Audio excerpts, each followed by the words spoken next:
4 लोकांचं जर कुटुंब असलं की आई वडील मुलगा मुलगी असं 4 लोकांच्या कुटुंबाला मला असं वाटतं की 1.5 ते 1.5 लिटरपर्यंत तेल एका महिन्याला खूप चालतं. त्यांच्या जेवणाखावण्याच्या पद्धतीमुळे, त्यांच्या खाण्याच्या ज्या पद्धती असतात आपल्या, आपण जे तेल वापरतो किंवा आपलं बाकी सर्वच डेली लाईफस्टाईल जे असते त्याच्यामुळं आपल्या देशामध्ये शुगर, हार्ट अटॅक, पॅरालिसिस असे दुर्धर आजार हे प्रचंड झपाट्याने वाढते. रात्रीचं जेवण जे म्हणतो आपण की जेवढं गरजेचं आहे आपल्याला, फक्त एक पोट नॉर्मल राहण्याकरता एक 20 ते 25% आपण रात्रीच्या टायमाला आहाराचं प्रमाण घ्यावं. साध्या भाषेमध्ये जे पण कोल्ड प्रेस ऑइल्स असतात ज्याच्यावर रिफायनिंग वगैरे नाही व्हायला पाहिजे, एक साधं कच्च्या घाण्याचं तेल आपण जे म्हणतो ते आम्ही हृदयरोगतज्ञ म्हणून वापरायला सांगतो. नमस्कार, लेट्सअप मराठीमध्ये आपलं स्वागत आहे. मी संतोष साबळे पाटील आणि काल नुकतेच देशाचे पंतप्रधान नरेंद्र मोदी यांची मन की बात हा कार्यक्रम झाला आणि त्याच्यामध्ये त्यांनी देशवासियांना असं आवाहन केलं की आपल्या खाण्याच्या तेलामध्ये 10% कपात करा. तर त्या तेलामुळं होणारे परिणाम त्यांनी खूप काही गोष्टी सांगितल्या. पण तसेच आपण एक हृदयरोगतज्ञ डॉक्टर आहे जालन्याचे सुप्रसिद्ध कलावती हॉस्पिटलचे, आज आपण त्यांच्याकडून जाणून घेऊया सर आपण तेल कोणतं खावं आणि कोणतं नाही. सर काय सांगाल याच्याबद्दल, तेलाबद्दल? सर्वप्रथम सर्व जे आपले प्रेक्षक आहेत त्यांना नमस्कार करतो. मी डॉक्टर कृष्णा मदनराव कोरडे, कलावती हॉस्पिटल जालना, हृदयरोगतज्ञ म्हणून आपल्या जालना परिसरामध्ये मागील 5 वर्षांपासून काम करत आहे. तर काल मन की बातमध्ये आत्ताच 2-3 दिवसांपूर्वी आपले आदरणीय पंतप्रधान नरेंद्रभाई मोदीजी यांनी फार चांगल्या प्रमुख मुद्द्याला त्यांनी हात घातलेला आहे आणि त्यांच्या मन की बातमध्ये त्यांनी जो विषय घेतला होता तो महत्त्वाचा हा होता की आपल्या भारतामध्ये जी काही तरुण पिढी आहे किंवा बाकी जेही सर्व नागरिक आहेत त्यांच्या जेवणाखावण्याच्या पद्धतीमुळे, त्यांच्या खाण्याच्या ज्या पद्धती असतात आपल्या, आपण जे तेल वापरतो किंवा आपलं बाकी सर्वच डेली लाईफस्टाईल जे असते त्याच्यामुळं आपल्या देशामध्ये शुगर, हार्ट अटॅक, पॅरालिसिस असे दुर्धर आजार हे प्रचंड झपाट्याने वाढते आणि या आजारांमध्ये सुद्धा तरुण लोकांमध्ये हे आजार प्रचंड प्रमाणात बघायला भेटते. तर याच्यामध्ये जसं आपल्याला मोदीजींनी सांगितलं की त्यांनी असं ढोबळ मनाने सांगितलं की प्रत्येकाने जे आपण घरगुती कुकिंग करतो त्याच्यामध्ये 10% तेलाचा वापर कमी करावा. अत्यंत योग्य पद्धतीने मोदी साहेबांनी सांगितलं. त्यात मी आणखीन जोडून काही गोष्टी हृदयरोगतज्ञ म्हणून सांगू इच्छितो की आपण जे ब्रेकफास्ट म्हणजे नाश्ता किंवा सकाळची जी न्याहारी ज्याला आपल्या भागात म्हणतो ती, त्याच्यानंतर दुपारचं थोडं जेवण आणि रात्रीचं डिनर जे आपलं रात्रीचं प्रमुख जेवण असतं, याच्यामध्ये आमूलाग्र बदल करण्याची गरज आहे. आपण जे म्हणतो की ब्रेकफास्ट लाईक अ किंग, म्हणजे आपण जो सकाळचा पहिला आहार घेतो तो एक चांगल्या प्रकाराचा, त्याच्यामध्ये प्रोटीन्स वगैरे सर्व गोष्टी येण्यात हा मोठा जो भाग असतो तो सकाळच्या जेवणामध्ये यायला पाहिजे. रात्रीचं जेवण जे म्हणतो आपण की जेवढं गरजेचं आहे आपल्याला, फक्त एक पोट नॉर्मल राहण्याकरता एक 20 ते 25% आपण रात्रीच्या टायमाला आहाराचं प्रमाण घ्यावं. जास्त 70-80% आपण नाश्ता, न्याहारी आणि लंचमध्ये आपला आहार आला पाहिजे. राहिला विषय जो तुम्ही मला आता पर्टिक्युलरली विचारला की आपण तेल कोणतं वापरायला पाहिजे, साध्या भाषेमध्ये जे पण कोल्ड प्रेस ऑइल्स असतात ज्याच्यावर रिफायनिंग वगैरे नाही व्हायला पाहिजे, एक साधं कच्च्या घाण्याचं तेल आपण जे म्हणतो ते आम्ही हृदयरोगतज्ञ म्हणून वापरायला सांगतो. त्यातसुद्धा राईस ब्रॅन ऑइल म्हणजे जे तांदळाच्या ब्रॅनपासून जे ऑइल बनतं, त्याच्यानंतर करडीचं जे तेल असतं कच्च्या घाण्याचं किंवा कोल्ड प्रेस ज्याच्यावर कोणत्याही प्रकारची प्रक्रिया केली जात नाही ते तेल आपण वापरायला सांगतो. त्यातही आम्ही असा सल्ला देतो की आपण तेलाचा जो प्रमुख सोर्स असतो तो बदलायला पाहिजे.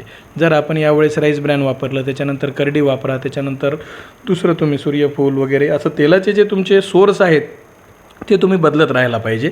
एकच तेल वापरण्यापेक्षा मल्टिपल प्रकारचे जर तेल आपण एक झाल्यावर एक वापरत गेलो, ते पण कमी प्रमाणात. कमी प्रमाण म्हणजे काय, आपलं फॅटचं जे फॅट म्हणजे ऑइल, त्याचं एनर्जी आपल्याला फक्त बॉडीमध्ये 10 ते 15% आपल्याला त्याचं एनर्जी इंटेकमध्ये वापर हवा आहे. त्याच्यामुळं आपण जेवढं तेल कमी वापरणार तेवढं चांगलंच, कारण की गुड फॅट्स आणि बॅड फॅट्स याच्यामध्ये एक महत्त्वाचा फरक असतो, तो आपल्या सर्वांना समजून घ्यायचा आहे. जे लोकांना असं वाटेल बा तेल घेतलंच नाही तर मग आपलं शरीर कसं चांगलं चालेल, तर चांगलं चालतं. आपण ज्याही गोष्टी खातो त्या प्रमाणामध्ये काही काही फॅट्स असतात, जसं की ड्रायफ्रूट जे आपण म्हणतो की अक्रोड असतील, बदाम असतील, त्याच्यामध्ये गुड फॅट्स असतात.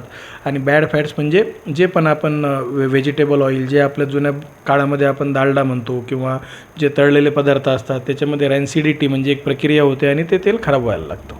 सर, महिन्यातून माणसाला तेलाची आवश्यकता किती, एका माणसाने तेल किती खायला पाहिजे?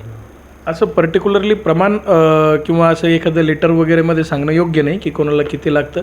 तरी सर्वसाधारणपणे एक जे आम्ही ढोबळ मनाने सर्वांना एक 4 लोकांचं जर कुटुंब असलं की आई वडील मुलगा मुलगी असं 4 लोकांच्या कुटुंबाला मला असं वाटतं की 1.5 ते 1.5 लिटरपर्यंत तेल एका महिन्याला खूप चालतं.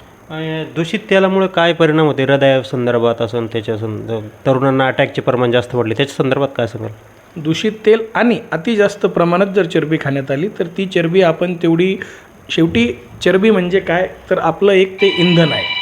चरबी असेल आपलं ग्लुकोज असेल शुगर असेल हे शरीराचं एक इंधन म्हणून काम करतं. तर साधा विषय जेवढा आपण खातो आहे जेवढा आपण ज्या प्रमाणात आपण रोजचं आपलं जेवण आहारातून आपल्याला जेवढे मूल्य भेटतात तेवढा तुमचा रोजचा वापरही पाहिजे तेव्हा ते शरीर एका चांगल्या प्रक्रियेमध्ये बांधलं गेलं जातं. जर आपण साध्या भाषेत बोलायचं झालं तर समजा 3500 किलो कॅलरीचा आपण आहार घेतो आहे ज्याच्यामध्ये तेल जास्त साखर जास्त आणि आपण खर्चतो आहे समजा 2000 तर जे 1500चं जे एक्स्ट्रा आहे ते शरीरामध्ये साठत जातं. मग त्याचं चरबी वाढत जाते जी लिव्हरवर आपल्याला थर साचायला लागतात पोटावर थर साचायला लागतात आणि कालांतराने हीच जी चरबी असते ती शरीरामध्ये प्रचंड प्रमाणाचे कॉम्प्लिकेशन प्रचंड प्रमाणाच्या बिमाऱ्या चालू करतात.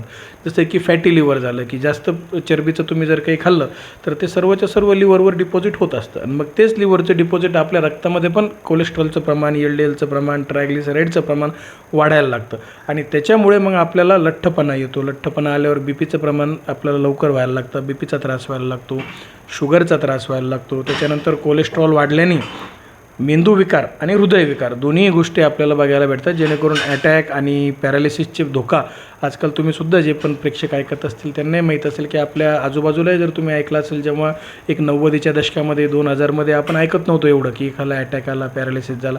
पण आताच्या काळामध्ये तुम्ही ऐकता की गावामध्ये असे दर महिन्या 2 महिन्याला अशी एक घटना घडते की 30मधल्या 40मधल्या तरुण लोकांना पॅरालिसिस किंवा अटॅकचे प्रमाण चालू झालं. सर आता एक प्रश्न असा आहे की ग्रामीण भागात पहिले पूर्वीच्या काळामध्ये तुपाचा जास्त वापर व्हायचा आता तूप भेटत नाही. आता तेलापेक्षा तूप चांगलं का तेल चांगलं असं? तेलापेक्षा तूप हे जे आपलं असतं की ते आपण जे बनवायची पद्धत पूर्वी होती ती तुपाची पद्धतमध्ये गुड फॅटचं प्रमाण नक्कीच जास्त असतं जे आपण गावरान तूप वगैरे म्हणतो. पण तरीसुद्धा ते सुद्धा आपल्याला एक प्रमाण निश्चित करणं गरजेचं आहे की तूप चांगलं आहे म्हणजे कितीही खाल्ल्यानं नाही होत. त्याच्यामध्ये पण प्रमाण जे असतं की आठवड्यातून 3 ते 4 वेळेस पोळीला लावून किंवा आपण जे दुधावर वरणावर वगैरे घ्यायचो तेवढं एक आपलं तुपाचं प्रमाण चालतं.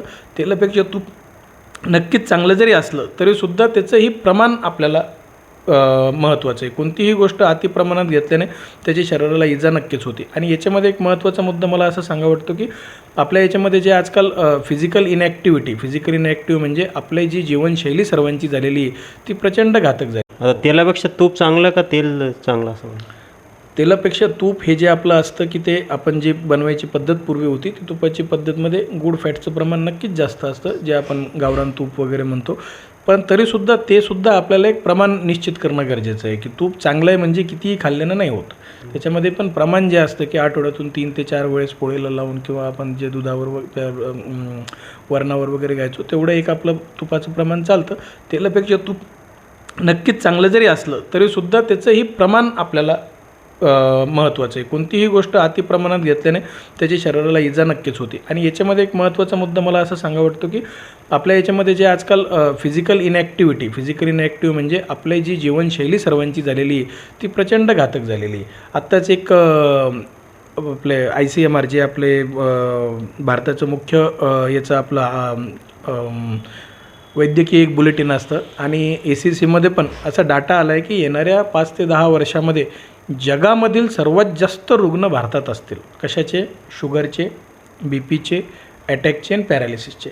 म्हणजे एक पॅन्डेमिकसारखी सिच्युएशन म्हणजे पॅन्डेमिकसारखी स्थिती की जेणेकरून आपल्या दर 3रा माणूस शुगरने ग्रासलेला असेल, दर 4थ्या माणसाला हृदयाचे आणि मेंदूविकाराचे त्रास असतील असं एका अभ्यासामध्ये जाणवलेलं आहे. त्याच्यामुळे मी सर्वांना आवाहन करतो जे लोक ऐकत असतील त्यांना की सुरुवातीपासूनच कमी वयापासूनच आपण फिजिकली फिट राहावं. कुणीतरी तरुण मुलांनी वगैरे खेळण्याची सवय पाहिजे. जास्त करून आजकाल मोबाईलचं आणि सर्व गोष्टींचं इंडोर ॲक्टिव्हिटीमध्ये आपले तरुण मुलं जास्त असतात. परंतु जसं एक ग्राउंडवर रोज 1 घंटा कमीत कमी चांगला व्यायाम करणं गरजेचं आहे. वयोवृद्ध लोकांना, मिडल एज लोकांना रोजचं एक 3 ते 4 किलोमीटर चालण्याची सवय पाहिजे. एक साधा विषय की 24 तासामधला 1 तास तरी डेडिकेटेडली आपण 1 तास आपल्या शरीराकरता द्यायला पाहिजे. कारण की आपण सर्वजण ऐकतोच की चांगलं ज्याचं आरोग्य चांगलं आहे तोच माणूस भविष्यामध्ये चांगलं देशाकरता कामही करू शकतो, स्वतःच्या परिवाराकरता चांगलं कामही करू शकतो आणि भविष्यात येणाऱ्या सर्वच गोष्टी, आरोग्य ही खरी धनसंपदा, अशा गोष्टी मला सांगणं महत्त्वाचं वाटतं आहे. कारण की जेवढेही मी आता आपल्या भागामध्ये जेवढेही कॅम्प घेतो किंवा आरोग्यविषयक जे माहितीचे काही लेक्चर्स ठेवतो त्यातही नक्की सांगतो की प्रत्येक गोष्टीला प्रत्येक महत्त्व आपल्यातर्फे देणं गरजेचं आहे. की 1 तास आपल्या शरीराकरता प्रत्येक माणसाने द्यायला पाहिजे. शेवटी आरोग्यच अशी एक गोष्ट आहे की जी कधीही तुम्हाला कोणत्या पैशाने वगैरे विकत घेता येणार नाही आणि ज्याचं आरोग्य चांगलं आहे त्याचं सर्वच गोष्टी भविष्यामध्ये त्यांची मदत होते. आणखीन एक मुद्दा साबळेजी, आपण एक चांगला विषय घेऊन आलात म्हणून सांगतो की आपले जे पण प्रेक्षक असतील त्यांना मी एक आग्रहाची विनंती करतो की ज्यांच्याही घरामध्ये अनुवंशिकता असेल, अनुवंशिकता म्हणजे काय की आपले आई, वडील, भाऊ, बहीण किंवा आजी आजोबा ज्यांनाही हृदयविकाराचे झटके एका 60-65च्या पूर्वी आलेले आहेत किंवा कुणाला जर ब्लॉकेज होते, कुणाचं ऑपरेशन झालेलं असेल अँजिओप्लास्टी बायपासचं, किंवा कुणाला शुगर असेल किंवा कुणाला पॅरालिसिस लकवा ज्याला म्हणतो आपण, तसे जर त्रास आपल्या परिवारामध्ये असतील म्हणजे आई, वडील, भाऊ, बहीण, आजी आजोबा, काका काकू, तर याला आपण अनुवंशिकतेचा विषय म्हणतो, ज्याला की आमच्याकडे आम्ही जेनेटिक ट्रान्सफॉर्मेशन म्हणतो. त्याच्यामुळं जे पण तरुण 20 नंतर ज्यांच्याही घरामध्ये काही अनुवंशिकता जर असेल त्यांनी आपलं नियमित कोलेस्ट्रॉल, शुगर चेक करणं प्रचंड गरजेचं आहे. आज आम्ही जे वैद्यकीय क्षेत्रामध्ये काम करतो त्यात आढळून येतं आहे की भरपूर लोकांना अनुवंशिकतेमुळे कमी वयामध्ये अटॅक, पॅरालिसिस येत आहे आणि जर ते योग्य वेळेवर त्यांना जर पूर्वी माहिती असलं की आपल्याला अनुवंशिकता आहे आणि आपण त्याप्रमाणे जर पथ्य पाळले, त्याप्रमाणे जर कोलेस्ट्रॉल वगैरे सर्व गोष्टी मेंटेन केल्या तर भविष्यात त्यांना तो अनुवंशिकतेचा धोका नक्कीच टाळता येतो. त्याच्यामुळे ज्यांच्याही घरामध्ये काही अनुवंशिकतेचे आजार असतील त्यांनी कोणीतरी हृदयरोगतज्ञ किंवा जवळपास आपले जे पण फिजिशियन असतील त्यांच्याकडे जाऊन स्वतःचं चेकअप करणं गरजेचं आहे. आपल्या भागामध्ये एक फार म्हणजे काही गोष्टी अशा रुतलेल्या आहेत की जोपर्यंत कोणाला काही त्रास होत नाही तोपर्यंत कोणी डॉक्टरकडे जात नाही. परंतु मी उलट वेगळं सांगेल की आपण आपला जो वाढदिवस साजरा करतो त्या वाढदिवसाला आपण स्वतःचं बॉडी चेकअप 18 वर्षानंतर दरवर्षी करून घ्यायला पाहिजे, जेणेकरून आपल्याला आरोग्याची काळजी आणि आरोग्यसंबंधित आपली माहिती आपल्याला जोपर्यंत आपण चेकअप करणार नाही तोपर्यंत कळणार नाही. जसं की कुणाचा चेहरा बघून आपल्याला सांगता येणार नाही त्याचं कोलेस्ट्रॉल वाढलेलं आहे की नाही, कुणाचा चेहरा बघून किंवा हावभाव बघून आपल्याला BP, कोलेस्ट्रॉल, शुगर कळत नाही.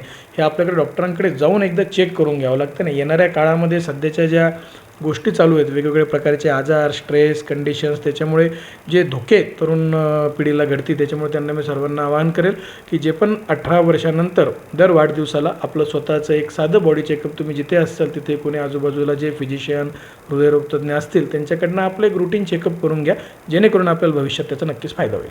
तर हृदयरोगतज्ञ डॉक्टरांनी सांगितल्याप्रमाणे बॉडी चेकअप हे करणं किती गरजेचं आहे, त्यांच्या सल्ल्यानुसारच हे आपण पूर्ण प्रक्रिया करायला पाहिजे. लेट्सअप मराठीसाठी संतोष साबळे पाटील, जालना.